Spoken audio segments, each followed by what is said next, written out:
Salut tout le monde, on se retrouve aujourd'hui dans la ville de Sapporo qui est située dans l'Hokkaido. C'est la 5e plus grande ville du Japon, donc il y a quand même pas mal de choses à voir. On va commencer par la petite tour télé de Sapporo qui est située derrière nous. Elle est inspirée de la tour Eiffel, donc ça se voit un petit peu, elle est un petit peu moins jolie quand même. Et devant en fait il y a le parc Odori qui est surtout connu pour le festival de glace qui a lieu tous les ans au mois de février. Donc là on est au mois de juin, donc clairement on va pas le voir. Et il y a pas mal de choses qu'on voulait voir. Il y a par exemple l'ancien office du gouvernement qui a une architecture assez sympathique et qui est devenu un petit musée aujourd'hui. Il y a la tour de l'horloge de Sapporo et puis je sais qu'il y a le mont Miowa qu'on voudrait voir parce qu'il y a une super vue sur la ville le soir, tout éclairé. Donc voilà, on est parti pour visiter ça ensemble.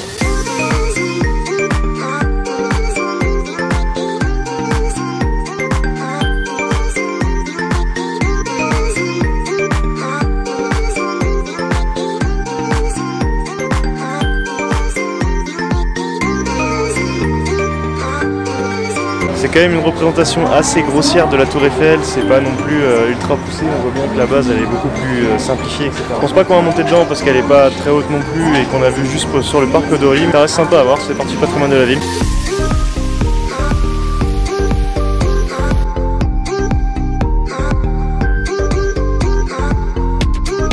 Le parc Odori est un long boulevard qui s'étend sur 1,5 km. Il a été construit à l'origine pour éviter la propagation des trop fréquents incendies et aujourd'hui il est habité par de nombreuses statues, fontaines et monuments. C'est vraiment très joli comme endroit. Il accueille chaque année les nombreux festivals que propose la ville et d'ailleurs en ce moment on a la chance d'être en plein festival du Lilas.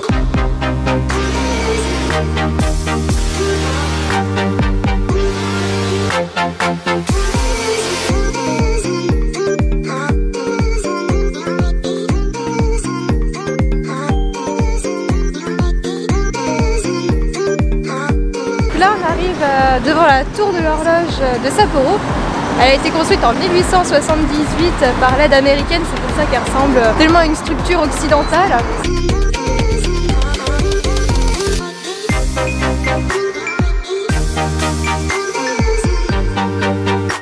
Et en fait, d'après la légende de la tour de l'horloge de Sapporo, les femmes elles voulaient un petit peu contribuer à l'édifice. Elles auraient fait fondre leur bague pour construire la cloche.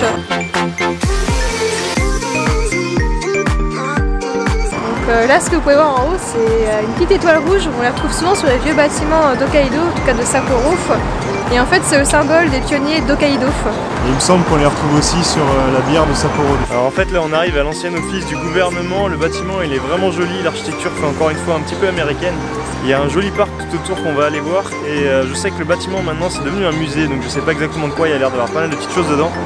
Je crois que tout est en japonais, donc je suis pas sûr qu'on comprenne vraiment de quoi il parle. Mais en tout cas, on va aller visiter ça ensemble.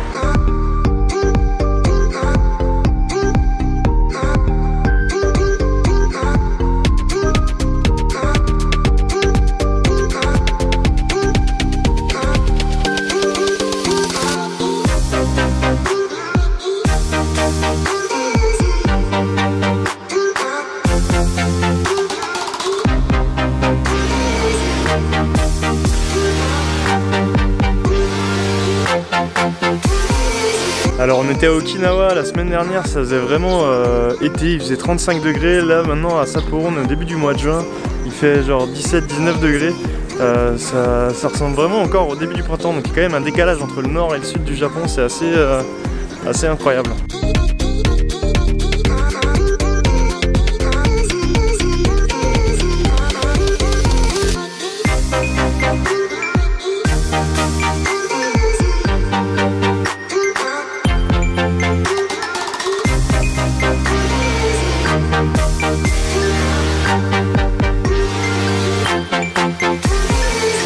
Il y a pas mal d'objets qui font référence aux Ainu dans cette pièce. Les Ainu, c'est un peuple aborigène qui vivait sur l'île d'Hokkaido avant sa colonisation. Ils ont été colonisés par les Japonais au milieu du 19e siècle, ont été spoliés de leurs terres et ont fini par vivre dans la précarité. Ils ont même été considérés comme des attractions touristiques au début du 20e siècle en étant parqués dans des réserves. Et c'est seulement en 2008 que le Japon a reconnu officiellement le caractère indigène des Ainu après plus d'un siècle de discrimination. Alors là, on a droit à une petite réplique du bâtiment faite entièrement en sucre, c'est assez impressionnant.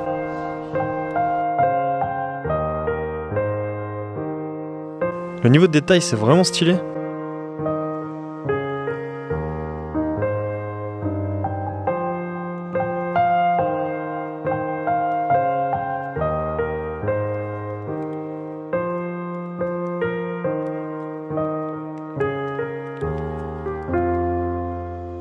On a là quelques photos du conflit russo-japonais du début du XXe siècle. Eh, c'est la même casquette que dans Golden Kamuy. Alors on a droit à tout l'attirail militaire et on voit même tout l'équipement qui est perforé par des balles, c'est dingue. Ah, ça doit être les portraits de tous les gouverneurs de Sapporo, j'imagine. Ça va, c'était tranquille le bureau du gouverneur. Il se faisait plaisir.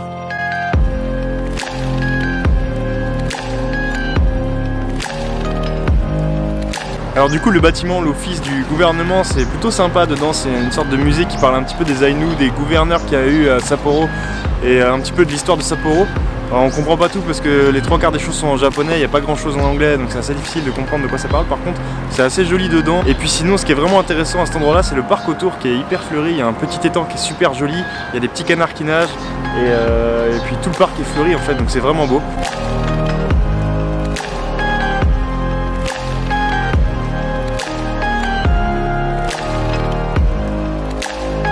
Du coup on va se rendre vite fait à l'université d'Hokkaido puisqu'elle est ouverte à tout le monde. En fait on peut visiter, il y a un grand parc autour de l'université puis on peut un peu se balader dans l'école donc on va aller voir ça.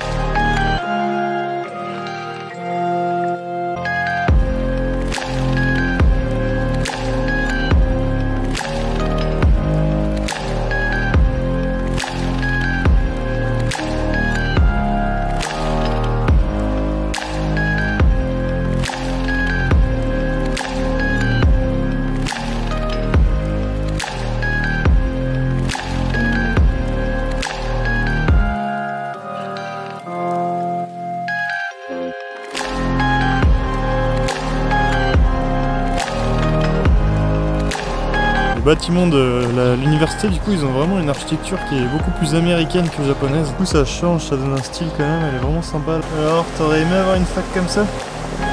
Grave, la mienne était cool, elle était bien, mais celle-là, elle déchire. Bon, après, les jardins comme ça, c'est vraiment sympa. Les bâtiments, ils sont stylés. Il ne faut pas oublier qu'en hiver, ils ont moins 20 degrés, donc là, c'est un peu moins cool quand même. Bon, bah on ressort de la fac. Là, allez le voir surtout parce qu'en fait, c'est ouvert à tout le monde. Les bâtiments ont une architecture assez sympa par rapport à ce qu'on a l'habitude de voir au Japon. Le jardin est vraiment grand autour de la fac, donc c'est plutôt cool. J'aurais bien aimé avoir une fac comme ça, avec autant de verdure.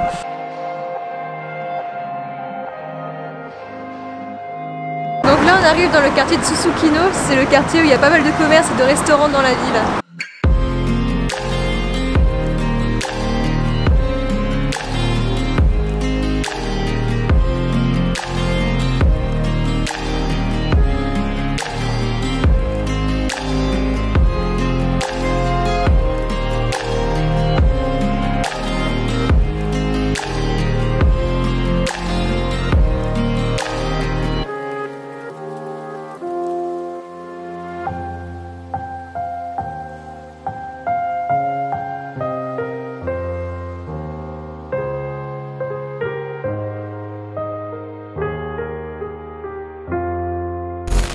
Bon bah c'est ici que la vidéo se termine, on pourra pas faire le mont Moiwa malheureusement parce qu'il y a 40 minutes pour y aller et 1h20 pour rentrer, donc vu qu'il est déjà 20h ça fait un peu tard. On le fera peut-être une prochaine fois mais je pense qu'on fera une ascension directement à pied. Sinon pour Sapporo c'est vraiment une ville qui est sympa, c'est super joli, c'est super fleuri, il y a beaucoup de choses à voir. Même en une journée c'est un peu court pour tout voir au final parce qu'il y a beaucoup de choses à voir. Donc voilà, si vous avez l'occasion de venir dans l'Hokkaido, n'hésitez pas à venir à Sapporo, c'est vraiment quelque chose de génial. Sur ce, nous on se retrouve pour une prochaine vidéo. Ciao!